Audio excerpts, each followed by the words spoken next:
বাংলাদেশ ক্রিকেটের পোস্টার বয় সাকিব আল হাসান। তার হাত ধরেই অসংখ্যবার উচ্ছ্বাসে মেতেছে বাংলার আপামর ক্রিকেট প্রেমীরা। বাংলাদেশের জান, বাংলাদেশের প্রাণ সাকিব আল হাসান, এই বাক্যটি অনেকাংশেই হয়ে উঠেছিল বাংলাদেশ ক্রিকেটের সমর্থক। তবে নিজের ইমেজ ধরে রাখতে পারেননি বিশ্বসেরা এই অলরাউন্ডার। ম্যাচ ফিক্সিং, জুয়ার কোম্পানির ব্র্যান্ডিং, খেলা চলাকালীন স্টাম্পে লাথি মারা, ভক্তদের সঙ্গে অসদাচরণ, সব মিলিয়ে সময় যত গড়িয়েছে ততই কমেছে সাকিবের জনপ্রিয়তা।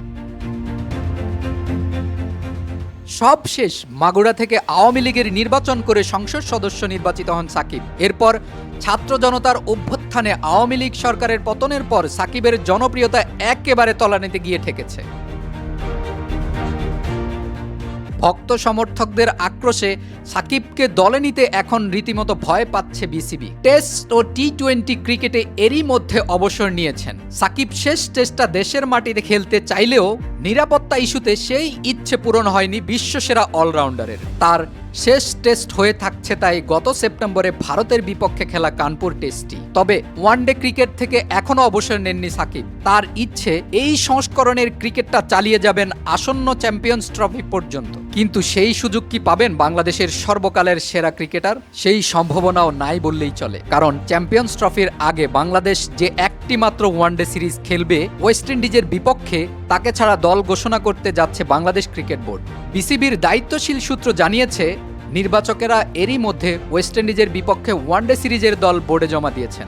সাকিবকে দলে না রাখতে বোর্ডের নির্দেশনা থাকায় তাতে নেই সাকিবের নাম। কেন নেই তা নিয়ে নানা রকম আলোচনায় আছে। সংবাদ মাধ্যমের খবর, ওয়েস্ট ইন্ডিজ সিরিজে খেলার ব্যাপারে সাকিব কিছু শর্ত দিয়েছিলেন বিসিবিকে। বিসিবি তাতে সাড়া দেয়নি, তাই সাকিবেরও খেলার সম্ভাবনা নেই 8 ডিসেম্বর শুরু ওয়ানডে সিরিজে। বর্তমানে বাংলা টাইগার্সের হয়ে আবুধাবি টি10 লিগে খেলছেন তিনি।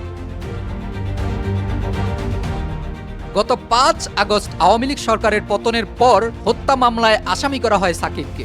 শেয়ার কারসাজিতে জড়িত থাকার অভিযোগে সম্প্রতি তাকে 50 লাখ টাকা জরিমানাও করা হয়। ব্যাংক হিসাব জব্দ করা হয়েছে সাকিব ও তার স্ত্রীর।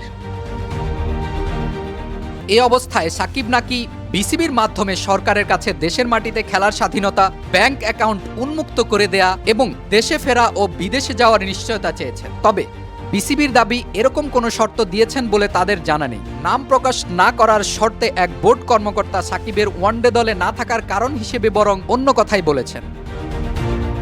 মুঠোফোনে একটি প্রভাবশালী গণমাধ্যমকে দেয়া সাক্ষাৎকারে ওই বোর্ড কর্মকর্তা বলেন, ফ্রাঞ্চাইজি, টি10 লিগ আর আন্তর্জাতিক ক্রিকেট এক জিনিস নয়। সে কারণেই আমরা মনে করেছি সাকিবের ওয়েস্ট ইন্ডিজ সিরিজে না খেলাটাই ভালো।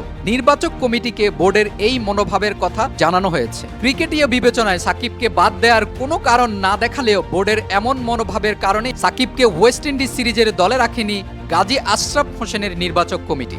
এমনিতে দল নির্বাচনে নির্বাচক কমিটির সিদ্ধান্তে বাইরের প্রভাব থাকার কথা নয়, কিন্তু সংশ্লিষ্ট ব্যক্তিরা মনে করেন সাকিবের বিষয়টি স্পর্শকাতর। তাকে দলে না রাখার সিদ্ধান্ত তাই নীতি নির্ধারণী বিষয়ের পর্যায়ে পড়ে। সে কারণেই দলে রাখা হয়নি সাকিবকে। এখন শুধু দলটা আনুষ্ঠানিকভাবে ঘোষণা দেওয়ার বাকি।